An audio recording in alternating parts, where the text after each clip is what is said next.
आत्ता तुम्ही सातत्यानं बोलताना म्हणजे मी जेव्हा ठाकरे कुटुंबाबद्दल किंवा पवार कुटुंबाबद्दल विचारलं, तुम्ही म्हटलं माझं नातं होतं, बाळासाहेबांची जवळचं होतं आणि नंतरच्यांशी होतं. तर हे जे होतं जे आहे, जे इतिहास जमा झालाय, तर मुळात आता ते नातं उरलं नाही असं म्हणायचं. बाळासाहेब आवर्जून मला फोन कर, तू काय रे गाढवा, काय करतोयस, कुठे आहेस, येऊन जा रे. तो एक फोन जो असायचा ते नातं होतं माझं. त्याच्यानंतर मला नाही फोन आले.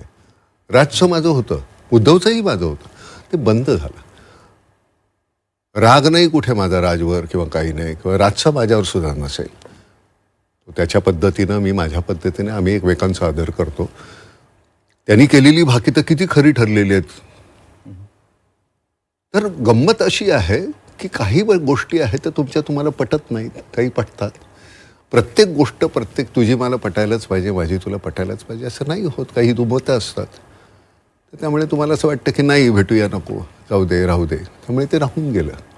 बरं, आता तेही नाही राहिलं ना रे, की मला कोणी तिथे असं अरे गाढवा इकडे येतोस की नाही असं मला, म्हणजे त्याची मी वाट पाहायचो ना, ते आता नाही राहिलं.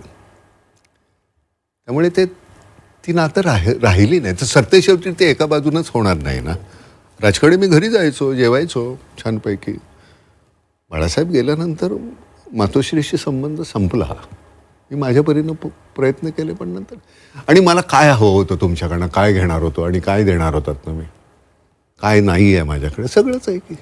आनंद आहे, गरजा कमी आहेत, कुठले पुरस्कार हवेत का,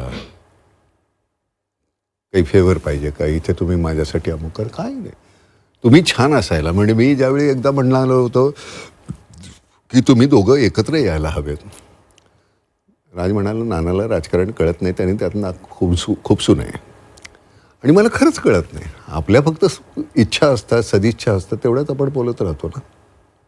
ही जी तुमची इच्छा आहे ती आज पुन्हा व्यक्त होताना पाहायला मिळाली.